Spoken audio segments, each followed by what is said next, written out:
Ayun, magandang araw sa ating lahat mga kaibigan. Muli na namang nagbabalik ang inyong lingkod, Ron TV mo. Happy New Year sa lahat ha.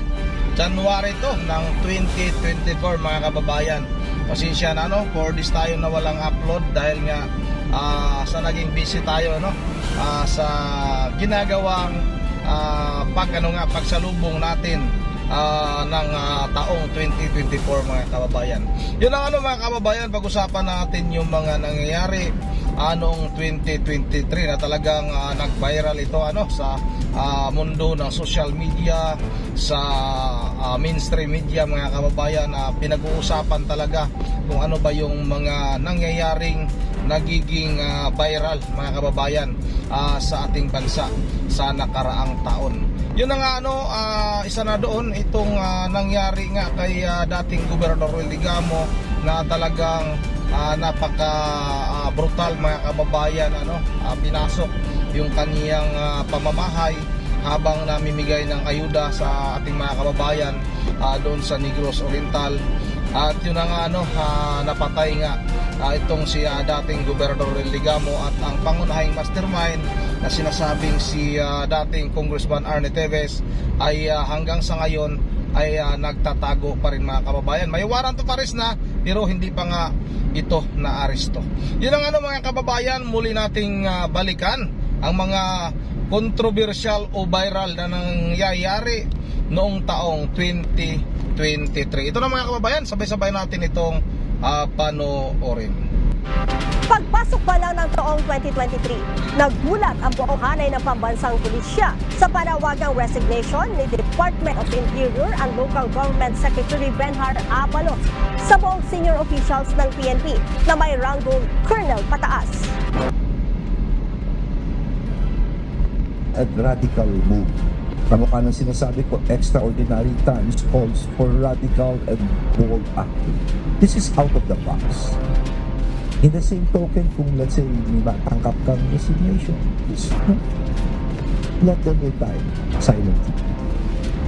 Ang dahilan, ang pagkakasangkot umano ng ilang opisyal at tauhan nito sa iligal na droga. Nagmatang usapin sa umanitong kang pagpupuslit sa bahagi ng 990 kilos ng shabu na nakumpiska sa Santa Cruz, Manila noong October 2022. Ang panawagang resignation ay sinasabing bahagi ng ipinatutupad na internal cleansing ng PNP. Nasa mahigit 900 matataas na opisyal ang nagsumite ng kanilang courtesy resignation. Sinuri at dumaan ang mga ito sa validation at assessment ng 5-man committee kabilang sina Baguio City Mayor Benjamin Magalong at Defense Secretary Gilbert Chodoro. Isinumite sa National Police Commission bago din nila kay President Ferdinand Marcos Jr. Hulyo nang tanggapin ng Pangulo ang courtesy resignation ng 18 sa mahigit 900 opisyal ng PNP na nagsumite ng courtesy resignation. Sana it's an eye-opener to each and every police officer. It's high time that we take our job seriously, and when it comes to dealing with drugs, it's a no-no. We get involved into it, and sana let's take advantage of this as a mode of really coming up with a better image to the Filipinos.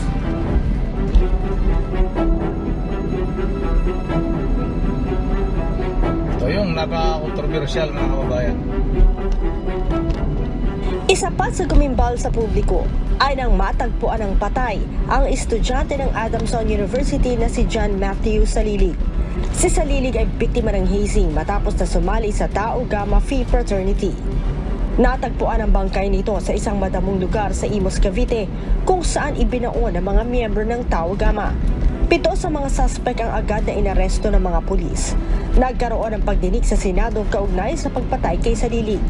Bukod kay Salilig, namatay din sa hazing ang estudyante ng PCCR na si Aldrin Larry Chua. Natagpuan naman ito sa isang abandonadong gusali sa Barangay Santo Domingo sa Quezon City. Si Chua ay biktima din ng Tau Gamma Phi Fraternity. 6 sa 14 na suspect ang hawak na ng mga otoridad at nahaharap sa mga kaso. Murder in relation sa Republic Act 11053, yung Anti-Hazing Law of 2018, na kung saan ito ay may parusa na habang buhay ng pagkakulong at 3 million pesos na fine. Hindi lamang hazing kundi matinding awayan sa politika ang naitatak sa mga karumal-dumal na insidente ngayong taon. Marso, 10 armadong kalalakihan na pawang mga ex-military ang pumasok at niratrat ang bahay ni Negros Oriental, Ruel Degamo.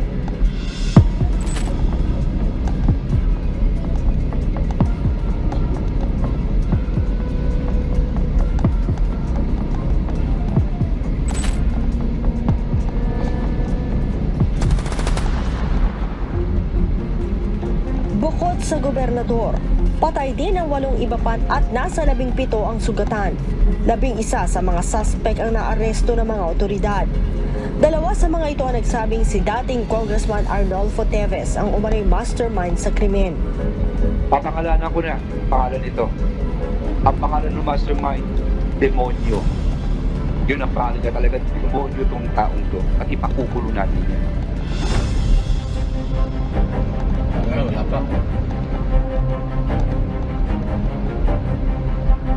Matapos ang karumal-dumal na pagpaslang, ni-raid ng CIDG ang bahay at property ng mga Teves kung saan nakuha ang ilang matataas na kalibre ng mga armas. Bagamat patuloy na itinatanggi ang pahayag ng ilang suspect, lumipad si Teves patungo sa ibang bansa at hanggang ngayon ay hindi pa rin bumabalik. Nahaharap din ang dating mambabata sa patong-patong na kaso kabilang ang murder. Tapos na po. Nakita na natin, kumbaga sa police, case closed na to, prosecution na tayo pagkatapos. But we know who masterminded it. Kalaunan ay pinatalsik din si Teves sa House of Representatives dahil sa kanyang matagal na pagliban at pag-abandona sa pagiging mambabatas. Gayon din ang bastos na pag-uugali na ipinakita nito sa kanyang social media.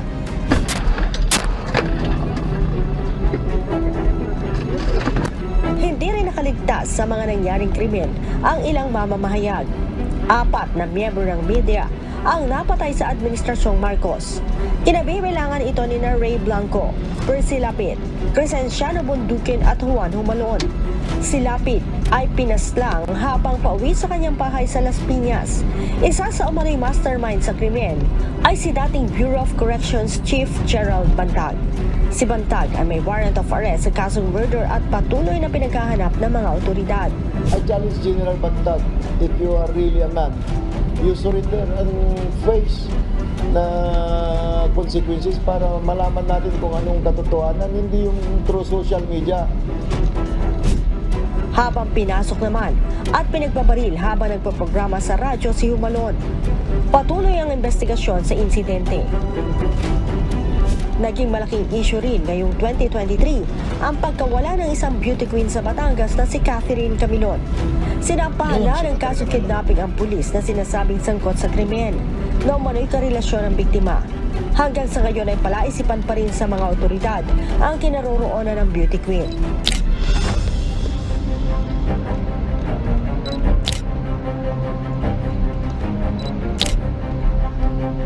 Bago pa matapos ang taon, pinasabugan naman ang loob ng Dimaporo Gymnasium sa Mindanao State University. 4 ang namatay sa pag-atake habang may 45 ang nasugatan. Ayon sa PNP, ang mga suspect ay pawang mga miyembro ng Dawla Islamiyya na sina Kadapi Mimbesa alias Engineer na siyang may bitbit na bag at si Arsani Membisa alias Katab Lapitos. Nag-review po tayo ng mga CCTV outside the MSU at nakita po natin yung 2 POIs na cited po sila ng mga around na 6:27 papunta na po sa MSU Gymnasium. But then nakita din po sila yung 2 POIs natin ng mga around 7 na papasok na po sa MSU at lahat po yan ay nakita po natin doon po sa mas pina-enhance po natin na CCTV footages. At bago po nangyari yung pagsabog ay nakita po sila yung 2 nating POIs na papalabas ng MSU at yung mismong yung isang POI po natin ay it appears na tumawag po siya, ginamit yung cellphone niya that might have triggered po itong pagsabog po at immediately ay umalis po kaagad-agad sila ng MSU pagkatapos po nilang gumamit po ng telepono yung isa sa mga POIs po natin. Isa sa kasabwat ng mga ito ang nahuli na ng militar na nakilalang si Jafar Gamo Sultan alias Jaf Kurot. Nauna nang sinabi ng PNP at militar na posibleng retaliatory attack ng Dawla Islamiyah Maute Group ang motibo sa krimen. Ito'y bunsod ng military operation ng militar sa Datu Hofer, kung saan 11 miyembro at sub-commander ng grupo ang namatay. Sa kabila ng mga nangyaring krimen na ito, sinabi ng PNP na mataas pa rin ang trust rating ng pambansang pulisya ngayong taon, kung saan lumabas sa survey na 80% o 8 sa 10 Pilipino ang nagtitiwala pa rin sa mga pulis at sa peace and order situation ng bansa.